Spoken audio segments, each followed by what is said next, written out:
Les voy a confesar algo, no tengo ni idea de en qué consiste la defensa Grunfeld. Les estoy hablando de ajedrez, por supuesto, como ya habrán leído en el título del episodio de hoy. No tengo ni idea de la defensa Grunfeld, pero podría estar escuchando durante horas al invitado que tenemos hoy con nosotros, explicando esta u otras jugadas, describiendo 1000 variantes diferentes de otras tantas bellísimas partidas, y hay una razón para ello, la pasión. La pasión con la que narra todos sus conocimientos y cómo consigue trasladar esa misma pasión a quien tiene delante, aunque sea a través de una pantalla. Eso es algo sensacional, digno de aplauso. Empezó analizando partidas, pero desde hace años se embarcó en una campaña por hacer ver a las instituciones y a quienes toman decisiones que el ajedrez puede convertirse en una herramienta valiosísima en el campo de la educación de niños y jóvenes. ¿No me creen? Adelante, pasen y escuchen. Soy Asier Gil, bienvenidos a Luces en la Niebla. En la UNED de Tudela, Luces en la Niebla. Hola, saludos desde la UNED de Tudela. Sexto episodio ya de nuestro podcast que vamos a emplear para definir las bases de una manera de adquirir competencias y de moldear el pensamiento en edades tempranas que quizá a algunos de ustedes les parezca trivial o incluso lleguen a dudar de sus beneficios. Vamos a hablar de todo ello, pero antes me gustaría lanzarles una pregunta. En la época de dominio de la inteligencia artificial que estamos arrancando, en la que la tecnología lidera todas las facetas de nuestra vida, incluida la educación, aunque ahora se pretenda regresar al papel y a la pizarra, ¿qué papel puede ejercer un juego cuyo origen se remonta hace más de 1500 años? ¿Son compatibles esas dos realidades? Ya saben ustedes que el ajedrez es un juego del que no se sabe muy bien su origen, pero del que se cree que se basa en un juego del siglo VI de la zona de la India. Fue con la invasión musulmana de la península ibérica cuando llegó a Europa y fue precisamente en España donde se modernizó y donde se realizaron los cambios importantes que dieron paso al juego que todos conocemos actualmente. Da que pensar que nos hayamos dado cuenta hace 4 días, como quien dice, que algo que lleva con nosotros más de 1200 años pueda resultar tan útil en un campo tan extremadamente primordial como es el de la educación. Pero no nos remontemos tanto. Viajemos hasta el año 1995. En ese momento, la UNESCO animó a todos sus países miembros a que incluyeran el ajedrez en los currículos escolares de primaria y secundaria. Ahora demos un salto hasta el 2012. 7 años tardó el Parlamento Europeo en aprobar una declaración para fomentar que los países de la Unión implantaran el ajedrez en sus aulas. Dijeron entonces, entre otras cosas, que el ajedrez fomenta la concentración, la paciencia y la persistencia. Del mismo modo, se trataba, según argumentaban, de un juego accesible para niños y niñas de cualquier grupo social, por lo que con él se mejoraría la cohesión social y la integración. Y aún decían más, que sin importar la edad del estudiante, el ajedrez podría ayudarlo a desarrollar su sentido de la creatividad, de la intuición, de la memoria y de competencias tanto analíticas como de toma de decisiones. El ajedrez, incidían, enseña determinación, enseña motivación y enseña deportividad.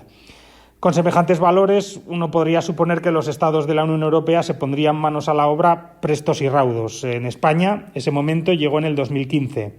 Es lo que nuestro invitado de hoy define como el milagro español. Ciertamente ese calificativo merece la pena porque dentro de la política española, que todas las formaciones del Congreso se pongan de acuerdo en una medida no es algo que ocurra todos los días. Desde ese instante se aprobó apoyar el establecimiento del ajedrez como una herramienta educativa. Navarra comenzó en el 2017 a estudiar la fórmula para que este juego se adentrara en las aulas, aunque existían ya entonces iniciativas privadas de centros escolares que hacía años que estaban trabajando en modelos para utilizar el ajedrez como una herramienta educativa. Una de las líneas de esa estrategia que empezaba a planificar el Gobierno de Navarra era la de formar al profesorado en ajedrez educativo. En esa labor, por ejemplo, en la UNED de Tudela llevamos ya más de 7 años realizando cursos para ayudar a los profesionales de la educación a introducir el ajedrez en sus aulas a través de modelos que resulten atractivos y motivadores para el alumnado y que además se adapten a las capacidades y ritmos de aprendizaje de cada estudiante. Queremos también nosotros difundir las potencialidades formativas del ajedrez y su contribución al desarrollo personal y social de las personas que lo practican, así como destacar los beneficios que les aportan en su formación. Y eso es algo que compartimos plenamente con Leoncho García, buenos días. Hola, ¿qué tal? Buenos días, Asier. Sí. Encantado de estar contigo. Leoncho, te agradezco muchísimo que quieras encender con nosotros luces en esta niebla. Aquellos de ustedes que no lo conozcan, siento decirles que no les voy a poder leer su currículum entero porque necesitaríamos más o menos lo que suele durar una partida de ajedrez de alta competición, pero sí que les voy a dar varias pinceladas. Leoncho es formador en ajedrez educativo de más de 30.000 docentes de 28 países. Es también conferenciante sobre aplicaciones educativas sociales y terapéuticas del ajedrez, así como de la historia y los campeones de este juego. Es consejero principal para ajedrez educativo de la Federación Internacional y periodista especializado en ajedrez desde antes de que yo naciera, que no les importa a ustedes cuándo fue, pero ya les digo que fue hace tiempo. Ha escrito, entre otros libros, Ajedrez y Ciencia, Pasiones Mezcladas, que lleva ya 7 ediciones, ganó el premio al mejor periodista de la Federación Europea de Ajedrez en el 2019, la medalla al mérito deportivo del Gobierno de España en el 2011 y está inscrito en el libro de oro de la Federación Internacional de Ajedrez por su gran contribución a la difusión del ajedrez en el mundo. Ha presentado programas de televisión, ha colaborado en programas de radio, escribe columnas en El País, dirigió la revista Jaque. Como ven, prácticamente casi nada. Antes de darle la palabra, 2 recomendaciones. Una, vayan a YouTube y escriban El Rincón de los Inmortales. De nada. La 2, matricúlense en el curso de verano que Leoncho impartirá el día 22 de julio en la UNED de Tudela con el título El ajedrez educa y enseña a pensar. Ya saben que nuestros cursos de verano son gratuitos y accesibles para todo el mundo, así que no tienen excusa alguna. Leoncho, en el mundo agitado, veloz, caótico, sumamente tecnológico en el que vivimos, ¿qué lugar tiene el ajedrez? O mejor dicho, ¿por qué el ajedrez debe tener un lugar en él?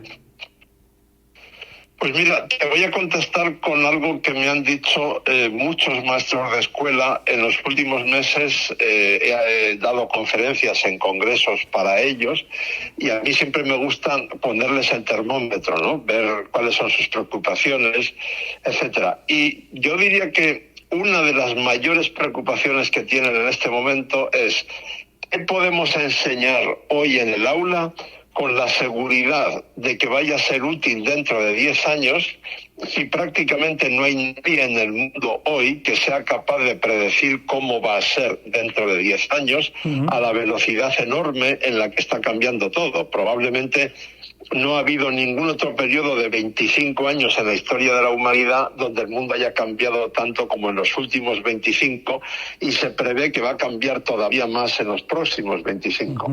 Pues bien, en ese contexto habrá todavía competencias o habilidades que serán muy importantes dentro de 10 años por mucho que cambie el mundo y una de ellas será aprender a pensar. El ajedrez enseña a pensar jugando. Y ya sabes que aprender jugando y jugar aprendiendo es una de las claves de la buena pedagogía, ¿no?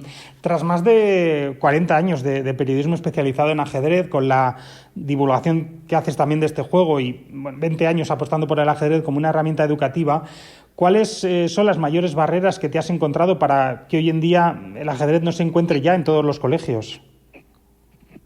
Bueno, hay un tabú tan falso como extendido. El ajedrez es muy complicado solo para personas muy inteligentes y como yo no soy muy inteligente, pues me parece bien que mi gobierno, la dirección de mi colegio, etcétera, promuevan el ajedrez incluso como herramienta educativa, pero eso no es para mí. Eso me lo dicen muchos maestros de escuela y es un tabú extendido, yo diría que entre la mayoría de los seres humanos en el mundo entero. Esto se refuta en medio minuto, es decir, es como comparar a alguien a quien le gusta correr por la playa, por el campo o por la calle y a un profesional de la maratón. Los dos corren, sí, pero no tiene nada que ver lo que hace el uno con el otro, porque el profesional de la maratón ha tenido que nacer con unos genes específicos y luego tiene que trabajar como un animal para poder ser profesional de la maratón. Un gran maestro de ajedrez es exactamente igual, pero jugar al ajedrez como pasatiempo o emplearlo como herramienta educativa está al alcance de absolutamente cualquier persona. En el caso de la herramienta educativa, cualquier maestro de escuela con una formación mínima, cuando digo mínima me refiero a los talleres que yo doy con mi compañera profesional Lorena García, duran entre 10, 14 horas como mucho, y a partir de ahí ya pueden empezar a utilizar el ajedrez en el aula, y el grado de satisfacción suele estar por encima del 80% en primaria y por encima del 90% en infantil. Entremos ya, si te parece, en analizar un poco los beneficios del ajedrez en las aulas. ¿Qué modelos de comportamiento fomenta en los más pequeños y bueno, también en los adolescentes? ¿Y por qué son tan importantes estos modelos de comportamiento? Bueno, aquí tengo que aplicar mi capacidad de síntesis porque la lista es muy, muy grande. A ver, el ajedrez enseña a pensar. Eso es que quede muy claro. Eso ya es muy importante de por sí. Luego, desde un punto de vista más pragmático, el método que mejor está funcionando es el transversal e interdisciplinar. Transversal quiere decir mezclado con la inteligencia emocional, que es transversal a todas las materias. Interdisciplinar quiere decir que, por ejemplo, en clase de matemáticas, gran parte de la geometría, del álgebra, de la aritmética, se pueden explicar muy bien a través del ajedrez, de forma muy amena para el alumnado y muy eficaz para los docentes. Lo mismo ocurre, por ejemplo, tú puedes explicar en un colegio, en una escuela donde el ajedrez sea popular entre el alumnado, puedes explicar una gran parte de la historia universal utilizando los 1500 años que tú citabas antes de historia documentada del ajedrez como hilo conductor. O puedes enseñar ajedrez en inglés y matar dos pájaros de un tiro. En fin, el etcétera sería muy largo. Y además, obviamente, el ajedrez desarrolla un montón de capacidades, habilidades y competencias, concentración, memoria, espíritu. En secundaria, por ejemplo, puedes trabajar el espíritu crítico, la autocrítica, el pensamiento razonado, etcétera, etcétera. Y no me quiero olvidar, porque esto, como decía antes, está teniendo un éxito tremendo entre el profesorado de infantil, ¿no? En los niños de 3 a 6 años, combinando el ajedrez con la música y la danza en un tablero gigante de suelo, tú puedes estar trabajando objetivos pedagógicos tan importantes como atención, concentración, memoria, lateralidad, psicomotricidad, diagonal, horizontal, vertical, respeto por las normas, respeto por el compañero, un control del primer impulso y, en fin, podría seguir durante un buen rato. Uh-huh. Te he escuchado en varias conferencias y hay una frase tuya que me parece sensacional. Es la idea de que el ajedrez puede que sea el deporte en el que la derrota sea al final una de las mayores victorias a medio o largo plazo, porque no le puedes echar la culpa a nadie, ni al árbitro, ni a si ha llovido, ni a la altura del césped.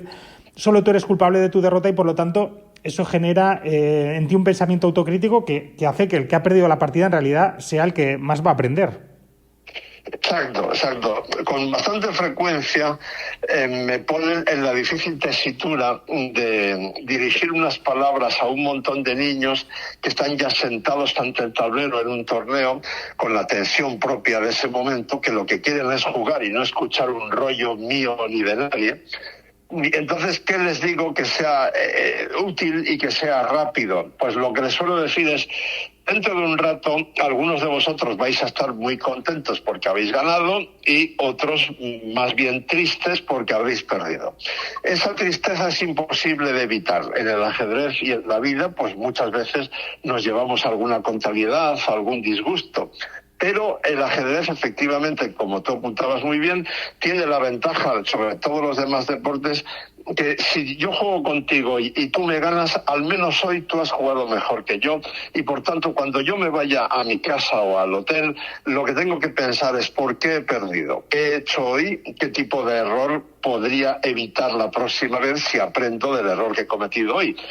Lógicamente, si tú juegas,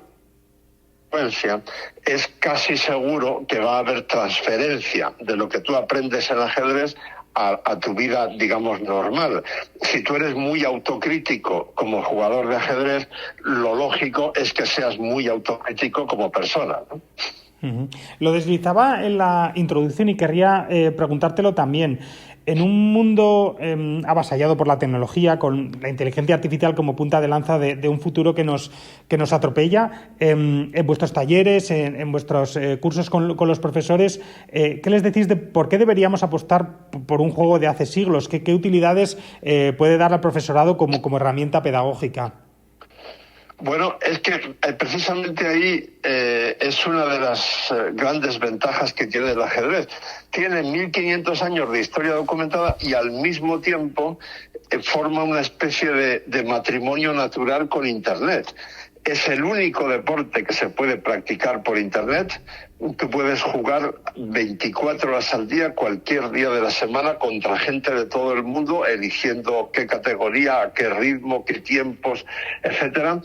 Te puedo dar un dato concreto. Chess.com, que es la mayor plataforma de ajedrez en Internet, no la única, ojo, pero sí la más potente, tiene más de 120 millones de usuarios. Entonces, eso llevado a las aulas significa que hay un montón de tecnología, de aplicaciones, de programas, de sitios en Internet de ajedrez para niños exclusivamente. Por ejemplo, Chess Kids, que es una rama de chess.com. Pero bueno, estoy citando simplemente algunos ejemplos, hay bastante más. Y hay muchas herramientas desarrolladas, pues por ejemplo el programa de ajedrez educativo de Aragón, que es uno de los mejores del mundo, pues tiene en su un montón de recursos electrónicos que tú puedes aplicar en el aula si eres docente de ajedrez, ¿no? Uh-huh. Lo has deslizado un poco antes, pero es que hay una de tus frases que me parece también muy atinada. Dice lo siguiente: en 10 años más de la mitad de nuestros niños de hoy van a ejercer profesiones que hoy no existen, utilizando tecnologías que todavía no se han inventado para resolver problemas que todavía no se han creado. En ese panorama actual y en ese futuro próximo, al final, ¿qué ayudas puede brindarnos el ajedrez? Bueno, sí, ese es otro campo. Antes he tenido que sintetizar porque efectivamente, como decía, la lista es enorme y te agradezco mucho que me recuerdes esto, porque creo que es una de las mayores virtudes que debe tener un ser humano en este momento, es la de adaptarse a una realidad tan cambiante. Entonces, si tú y yo estamos jugando una partida, habrás probablemente varios momentos en ella donde una sola jugada tuya o mía nos va a obligar a cambiar por completo nuestro plan estratégico y nuestra evaluación de la posición. Pero ojo, el reloj está en marcha. Por tanto, yo no puedo decir, como la última jugada de Asier me ha cambiado todo, ahora voy a pensar una hora. Es muy improbable que puedas tener una hora para pensar. Lo más probable es que tengas unos minutos o incluso unos segundos. Es decir, tienes constantemente que aplicar tu capacidad de adaptación para comprender la nueva posición. Y entonces, una vez más, lo que te decía antes, si tú juegas al ajedrez con frecuencia y estás haciendo ese proceso mental con frecuencia, lo automatizas. Y eso casi garantiza que en tu vida real también vas a poder adaptarte con facilidad a nuevas situaciones, ¿no? Uh-huh. De hecho, tú sueles proclamar que España es el país del mundo más avanzado en aplicaciones educativas, sociales y terapéuticas del ajedrez. ¿De qué nos podemos sentir más orgullosos en España? ¿Cuáles han sido los principales saltos hacia adelante que hemos dado en el campo del ajedrez educativo? Bueno, si hablamos solo de ajedrez educativo, tú lo has mencionado antes, lo que llamo el milagro del 11 de febrero de 2015 en el Congreso de los Diputados, porque por desgracia nuestros oyentes ya saben muy bien que en España es casi imposible que todos los partidos políticos se pongan de acuerdo en algo. Yo recuerdo, por ejemplo, que ni siquiera cuando se discutía sobre el terrorismo de ETA se lograba una unanimidad, ¿no? Uh-huh. Entonces, resulta que ese día se pusieron de acuerdo en recomendar la introducción del ajedrez como herramienta educativa. Eso no era una medida obligatoria, porque ya sabemos que las competencias de educación están transferidas a las comunidades autónomas, pero fue muy eficaz porque 10 de las 17 comunidades autónomas lo introdujeron en los años siguientes de una u otra manera.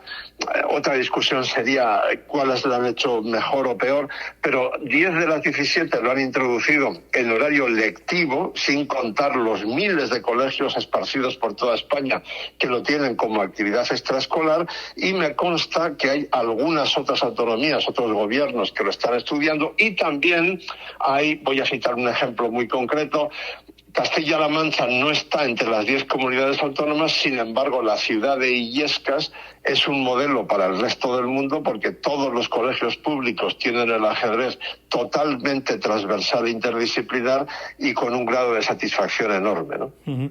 Hay otro punto que me parece fundamental para demostrar la eficacia del ajedrez en las aulas. Me gustaría preguntarte sobre los resultados de introducir el ajedrez en niños con TDAH, niños hiperactivos, con déficit de atención, porque creo que hay estudios científicos, ¿no?, que avalan que el ajedrez puede reducir las dosis de fármacos en esos casos, los que tienen que tomar, o que incluso pueden llegar a sustituirlos en algunos casos.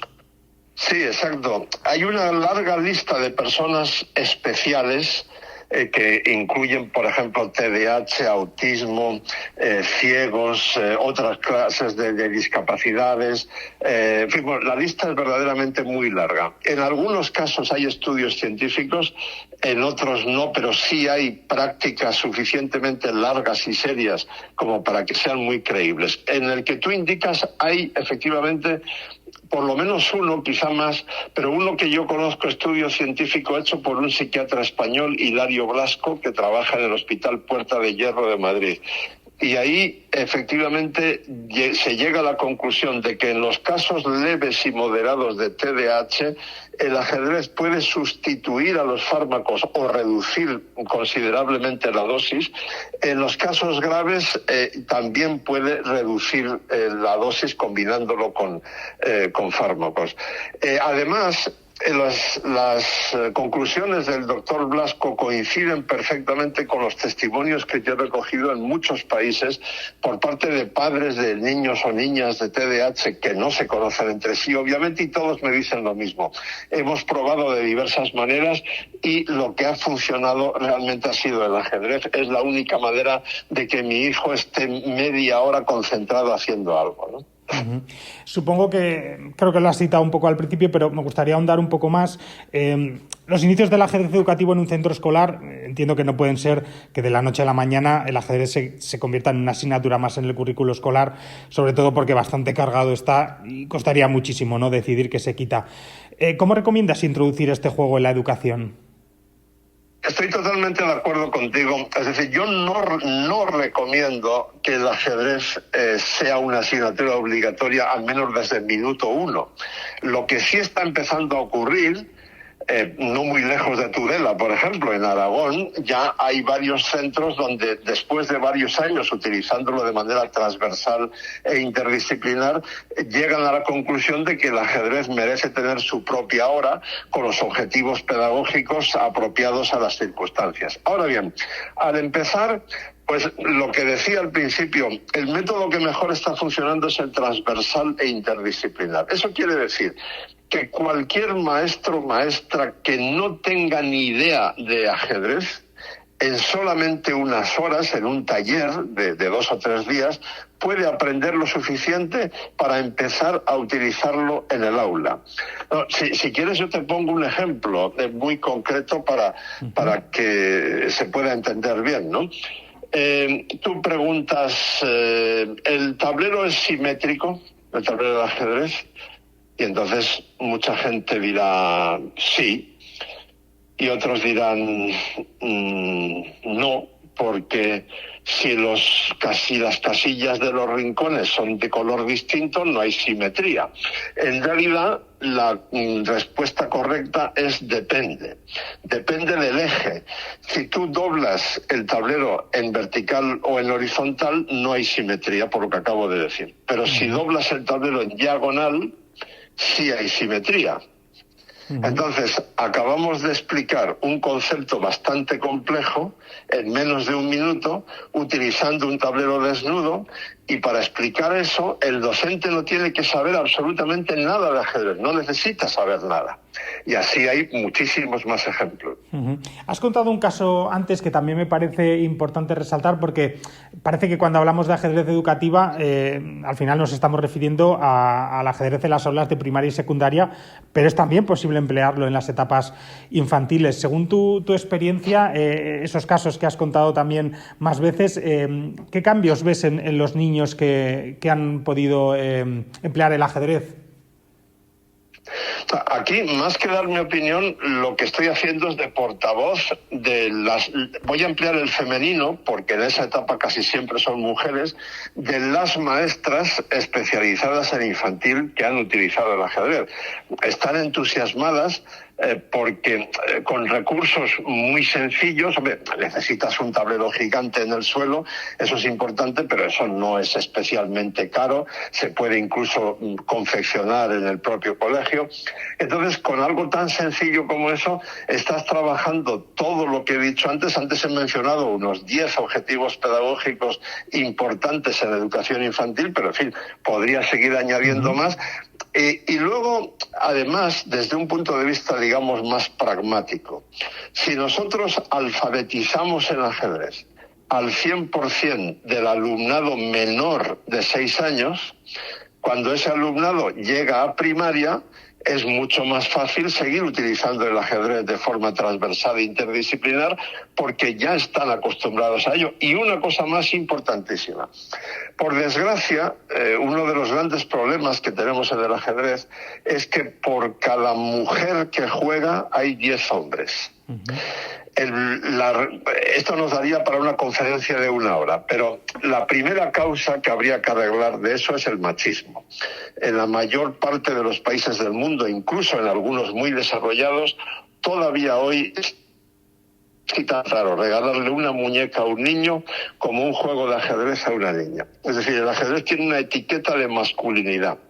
Ahora bien, para esas niñas de 3 a 6 años que están viendo el ajedrez cada día en el aula, la etiqueta de masculinidad desaparece por completo, porque para ellas es totalmente normal.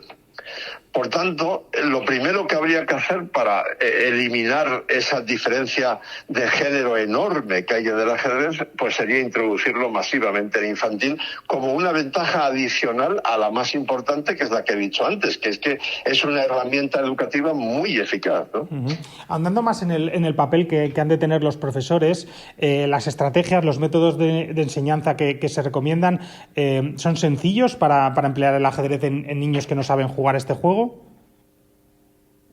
Perdón, no te he entendido bien la pregunta. Las estrategias, los métodos de enseñanza que se recomiendan en los talleres, en los cursos, ¿son muy complejas de llevar a cabo o son herramientas sencillas para emplear el ajedrez? No, es sencillísimo. Es decir, nosotros, digo nosotros porque cuando mi compañera profesional Lorena García y yo damos los talleres, tratamos a los maestros como si fueran niños. De tal manera que eso les sirva a ellos para saber cómo tienen que aplicarlo con sus alumnos, ¿no? Lo que hacemos es a cuestiones, digamos, de cómo jugar al ajedrez, dedicamos muy poco. Si el taller dura 12 horas, pues igual dedicamos una y media a enseñar cómo se juega el ajedrez, porque eso lo pueden aprender por ellos mismos. En realidad, a lo que dedicamos más del 90% del tiempo es a bombardearlos con un montón de pistas de cómo lo pueden utilizar desde múltiples enfoques.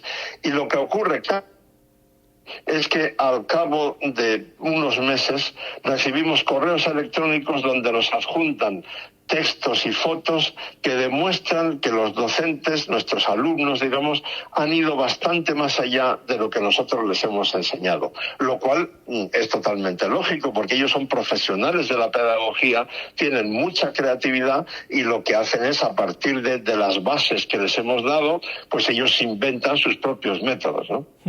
Además de las capacidades, de las numerosísimas que luego también volveremos que provoca el ajedrez, hay también mejoras en el rendimiento académico. ¿Se pueden observar esas mejoras después de introducir el ajedrez educativo en los estudiantes?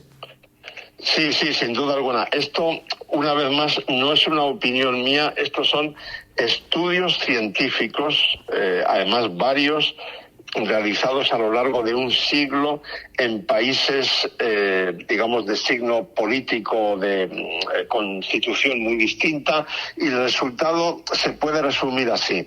Los alumnos con quienes se emplea el ajedrez como herramienta educativa mejoran su inteligencia en general en múltiples parámetros, incluida la inteligencia emocional, que como sabemos es fundamental en el siglo XXI, y obtienen mejores resultados académicos, o sea, sacan mejores notas, para entendernos, sobre todo, esto es importante, en matemáticas y en comprensión lectora, que como a muchos de nuestros oyentes les sonará, son precisamente las dos áreas donde, según el famoso informe PISA, nuestros alumnos, los de prácticamente todos los países de habla hispana, fallan más. Por tanto, el ajedrez incide además concretamente en esos dos campos. Sí, la verdad es que la lista es enorme. Yo tengo aquí apuntadas algunas: autocrítica, empatía, saber ganar y perder, adaptación, control del primer impulso, administración del tiempo, pensamiento flexible, lateralidad, memoria, atención, concentración, respeto por las normas, pensamiento analítico, sistémico, crítico, pensamiento creativo, lógico, reflexivo, pensamiento analógico, pensamiento práctico, deliberativo, resolución de problemas, toma de decisiones, orientación al aprendizaje, planificación. La lista es enorme. De todas estas capacidades, aptitudes y valores, ¿cuáles son para ti los más importantes que propicia el ajedrez educativo? Hombre, yo intento, a la hora de contestar a esa pregunta, intento pensar cuáles son más importantes en este mundo un tanto alocado en el que vivimos, ¿no? Sí.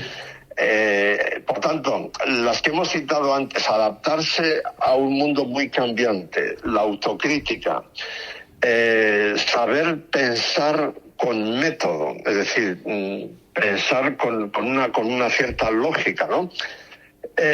Y bueno, tú has citado saber ganar y perder, me parece verdaderamente esencial, porque eso luego en la vida tiene una aplicación enorme. Y desde un plano más emocional, controlar tus emociones, es decir,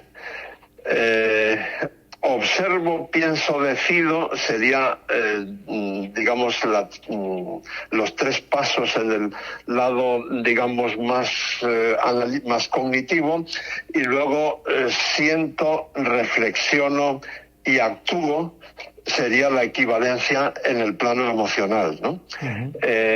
Y como tú bien has dicho, la lista es enorme y podríamos hacer otro podcast hablando solo de esta parte, pero en fin, yo creo que los que has citado tú están bastante bien elegidos. Para terminar, quería preguntarte pues por alguna anécdota o acontecimiento que te haya hecho especial ilusión en todos los años que llevas trabajando para conseguir que el ajedrez forme parte del currículo educativo.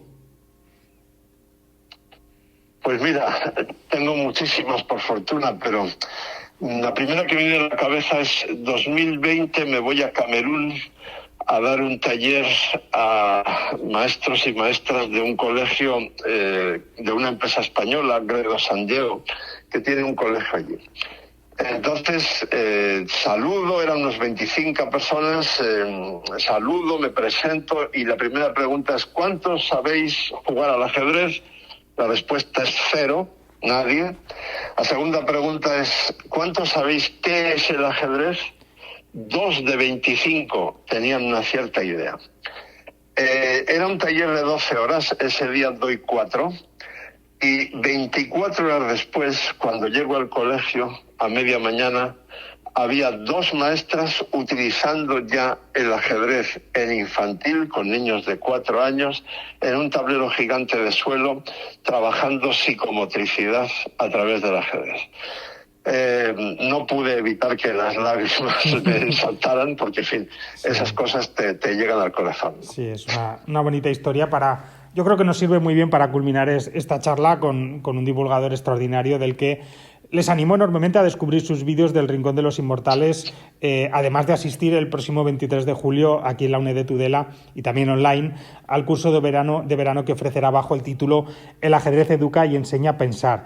Pueden matricularse en todos nuestros cursos de verano, que son gratuitos gracias a la financiación del Gobierno de Navarra, en la página web unedtudela.es/cursos de verano.